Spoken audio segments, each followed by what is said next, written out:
All right. Thank you for joining me today on your career day. My name is Brian Banks. Can you please give us your name? My name is Seth St. Pierre. And where is your hometown, Seth? So I grew up in Detroit, and yeah, spent most of my life there. Okay. And what is your career title? My career title is character designer, um, and I've done also storyboarding as well in the past. Okay. And what does your job entail as a character designer? So there's a couple of things. There's a lot of things. As a character designer, you're kind of you're the person who takes just like random ideas, words, sometimes descriptions, and then you have to figure out, you know, you have to breathe life into a non-existent person or character. You have to basically say, okay, who is the character, the person, the Hmm. creature, the animal that they're trying to create, Hmm. and how are they, how do they carry themselves, right? Are they slouched, a little, or are they like, walking around with their chest high, right? Hmm. Um, so body language, what sort of body language are they inhabiting?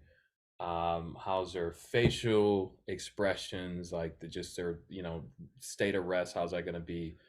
So you really have to imagine this character as if they were real, Right. and then figure out like where they came from, where they are, and Okay. where they're going, and that kind of all plays into um how they look. And so Yeah. um that's sort of like the base. I'm sure I skipped a lot of important steps, but Uh-huh. that's sort of like the base. And then, generally you're gonna enter this exploration mode, explore Uh-huh. mode, and you just sort of like sketch, Yeah. discover, figure out different ways that that person could look or that character could look, and then you present it to your boss or whoever Hmm. else, potentially your uh coworker, whoever that is, and then you guys kind of like figure out what works and what doesn't, and you slowly like refine that until it looks and feels exactly how you want it to. So Okay. All right.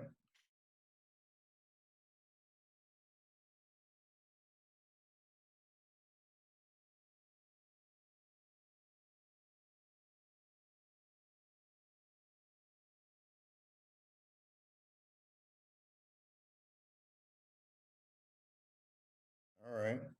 And what type of education is required for this position? it depends. It Yeah. depends. Yeah. So some places are probably going to want to see some sort of education, Hmm. maybe a bachelor's. But I'll say this, Yeah. in California, which is where I live right now, Uh-huh. most places don't care if you have a formal education. They really just are looking to see if you are good at what you do. Okay. Yeah, so a lot of people who work in the industry, who are character designers, who are creatives, a lot of them actually don't have a degree. Okay. Yeah, Yeah. but you know, there's Cal Arts, which is really well known for Hmm. being an amazing place to study art. So if you have that, hey, I was at Cal Arts, and they Yeah. see that, because they know that the program there is really rigorous, really good, they're going to be like, oh, okay, this person knows what they're doing. Right. So the trade-off of not having a degree is that you pretty much have to do everything on your own, and you have Hmm. to learn all these stuff on, these things on your own, which you can on YouTube. You could take classes, other things like that. But if you do go to a school that has a good program, um, that's built up a program where you can study, you know, animation, character Hmm. design, these things, then yeah, you're setting yourself up for um, success. Yeah. Okay. Okay. So what type of person is best suited for this position? Oh, what type of person is best suited? I mean, there's, there's it. This might be subjective. I don't know. So, I would say in general, what people in the industry are looking for in general are cool, chill people. People who Okay. can work under pressure, who don't, because a lot of times, like, you're making films that are millions of dollars. Hmm. Takes millions of dollars to make, hundreds of millions. Yeah. So there's a lot of pressure. So keeping your cool, I think Yeah. is a good thing. Just being consistent is a good thing. Um, Being able to work with others under pressure as well, like being just generally being kind. I think that's probably the most important thing. Is like, so I actually did like, because I went to U of M, and there was an interesting project that we had. And for mine, I chose to interview folks and ask them what their, like, creatives, and ask them what their favorite environment to work in is. Hmm. And people who are just starting out, entry level, and also people who were like directors at the top, and all of them really said that we want to work with people who don't have ego, Hmm. people who are humble, Yeah. um, and the art side of it is important, Right. but that kind of takes a back seat to just like, because you got to show up to work with these people every day, Yeah. and if it's a headache, right, that's not going to be Hmm. fun. No one's going to want to Yeah. hire. That's right. So All right. So what was your role to your current position? what what what was my, oh, the, like, the journey? Yeah. How'd you get to being a character designer? Yeah, it was a weird path. I am a bit older, but I went to College for Creative Studies in Detroit, CCS, and dropped Mhm. out because it was very expensive and I didn't have and I was super bummed about that. Uh and just started doing freelance because I still loved art, still love to draw. So just did freelance, like freelance graphic design, freelance character design. So like on DeviantArt, I'd say like, hey, I'm open to do commissions, and people would have me draw their original characters, like Yeah. characters that they came up with. They'd say like, hey, I have this cool character. I don't draw. I'll pay you, Right. $50 to, draw this Right. person. So I did a lot of that, and yeah, a lot of t-shirts, a lot of brochures, a lot of logos, Yeah. just book covers, just a lot to keep working. Um, and then, I was applying to jobs out here, and it never really worked out. And that's pretty common, Yeah. right? There's a couple people who are like rock stars where they don't have to keep knocking at the door. Yeah. They just immediately like get in. Mhm. But most people is like you kind of gotta push. Yeah. Um, so there was always like these near misses, whether it was their end or my end. Even me Right. just not being ready. You know, Mhm. um, and there was this project, ironically, at DreamWorks that I applied for, and I didn't get it, and I was like, that one hurt because I had other stuff, but that one I was like, oh man, this is it, and it wasn't. But what the cool thing was is I linked up with a director there, and we just sort of started chatting. Mhm. I'd actually reached out, and I was like, so it didn't work out. Um, but yeah, it was kind of weird because they were like, yeah, we're sorry it didn't work out, blah blah blah, but like, you know, so and so loves your art so much, can you do like this poster for them? Uh-huh. I was like, that's weird. Like you guys kind of just said no, but here, you know, can you design this cool poster for them? So I was like, okay.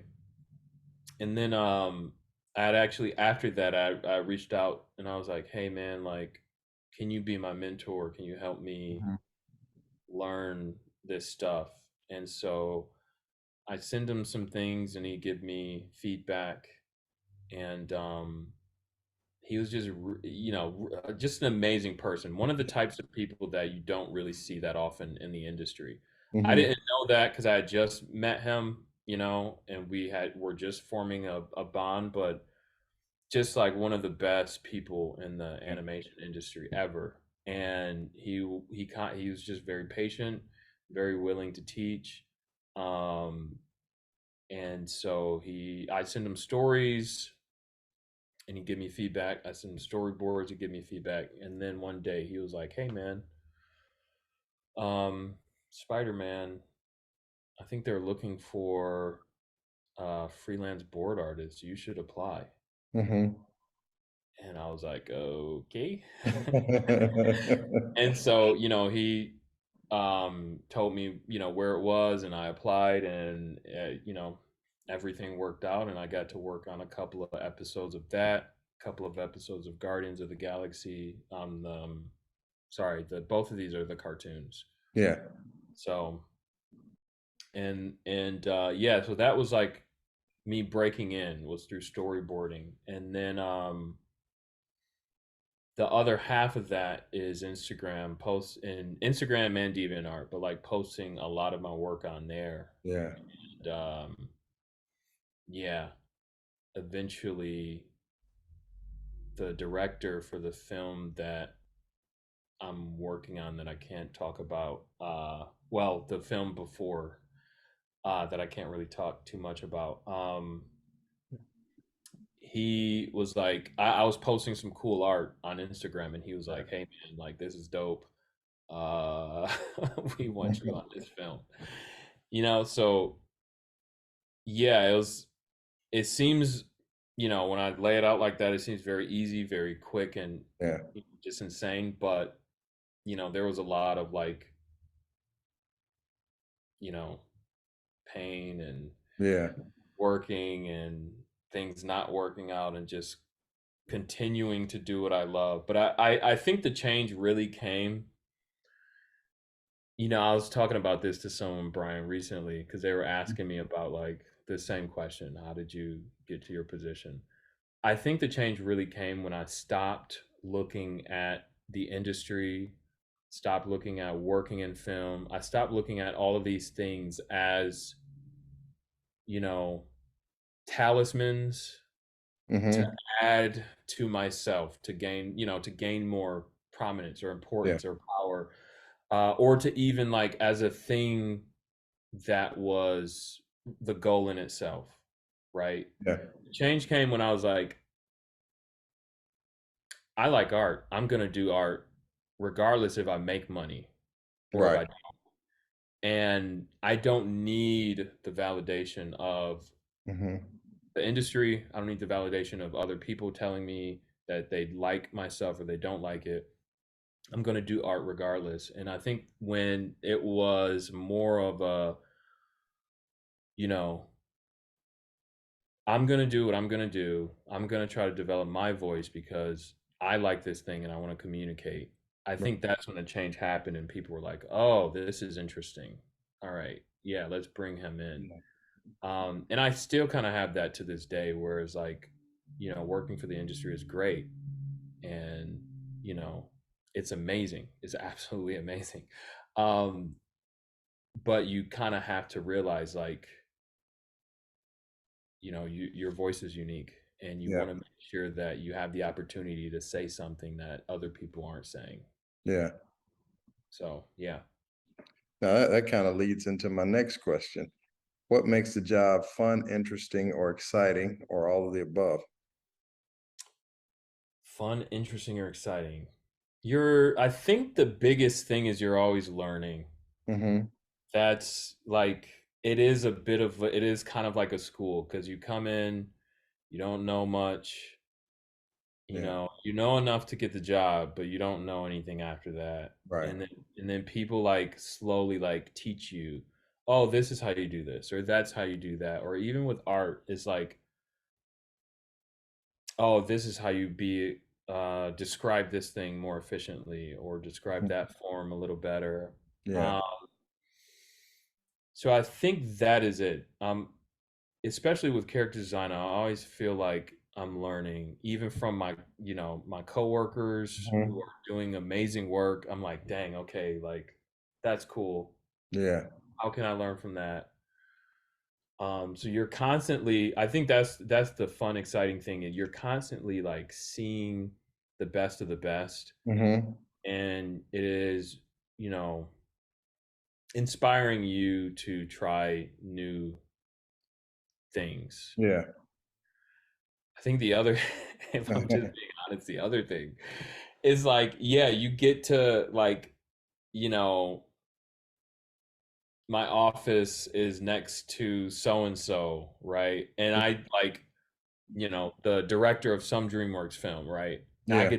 I just, in the middle of the day, I just get to go over to them and bother them Yeah. and like pick their brain. And there's so many veterans and just experts in their craft and in their Yeah. field, in so many different areas, whether it's directors, producers, production designers, Right. um, you know, art directors, and they're all just, like I was having one of my favorite people ever, like is was like the production designer for Nightmare Before Christmas, and Mm-hmm. it's like we get to talk and share Yeah. and talk about things, and she's like, downloading, so much, or sorry, she's uploading. It's like, so I think that's also pretty cool. So it's just Yeah. like it's an environment of creativity, an environment of learning. Yeah. So that's probably the most exciting thing, interesting thing about it, is just Mm-hmm. like there's just not a lack of cool people Yeah. sh- sharing cool things. Okay. All right. So this is my final question.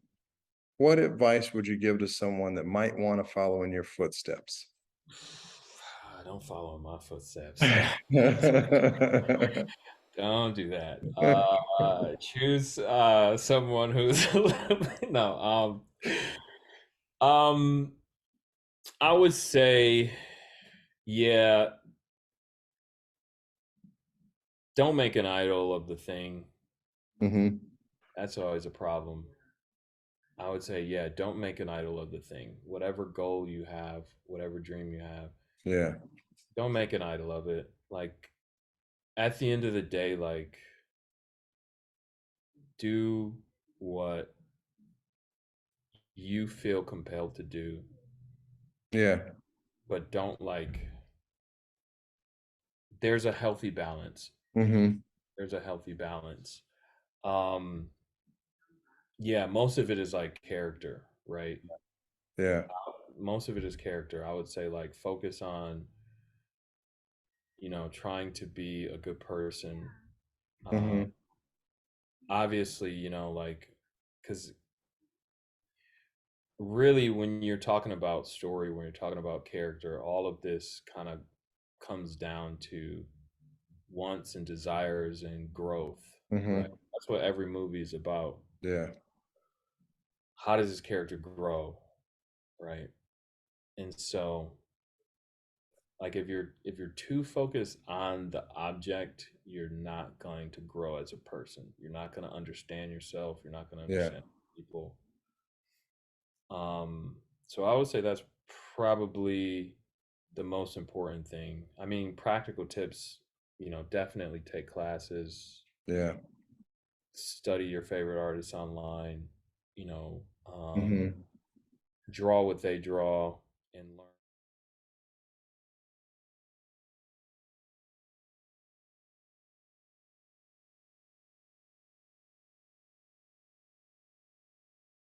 and learn what you like about that. Take what you like, discard what you don't like. Yeah. Uh, yeah, seek out folks who might be able to. I'm froze. All right, there you go. My internet. I'm sorry. It's You're good. 5G is not what it's cracked up to be. Yeah, focus. Maybe reach out to folks. Yeah, Ask them for advice. Um, don't be afraid to do that because people think a lot of people do that. They don't. right. People do that. A lot of people are scared to like ask for advice. Even me, Yeah, I work with a lot of crazy people, and I'm always like, man, should I bother them? yeah, Should I? You know what I mean? So right. try to get over that. Um, yeah, I would say that's probably yeah, probably the best advice I could give regarding that. Just be a good person, Yeah. and I'm not going to go on a rant, but being a good person for me is being able to understand that someone that you may not agree with Mm-hmm. has a reason for the way that they think. Right. Because so often, and I do this all the time, I try to check myself. So often we create villains in our mind, Yeah. right? That person's a villain because they did this or they did that or they did this thing that I can't believe and I don't understand why. Yeah. And being, at least for me, being a good person means like taking a step back and saying, okay, why did they do that? And let me show some empathy and Mhm. say, okay, I understand why they did that. I may not agree with it, but Right. Right. um, okay, I may not agree with it, and even like I may say like, okay, like there's a certain interaction that we have to have from now on, but to be able to give them that humanity and say, okay, you made a decision because you felt like that was the best thing for you, and I'm going to try to understand that, and I'm not going to just like completely say like, oh, you're this or you're that. Right. Um, so I think that's important, and that's important if you're making a story, right? You kind Yeah. of got to understand the protagonist, the antagonist, Mm-hmm. the foil, everybody around. You got to understand like what their goals are and what they want and why they're doing the things they're doing. So, um, I would say that's the most important thing, especially now. Things are very divided. Yeah. Um, so it's kind of important to be able to like say, okay, why? But anyway, yeah, that's what I would say.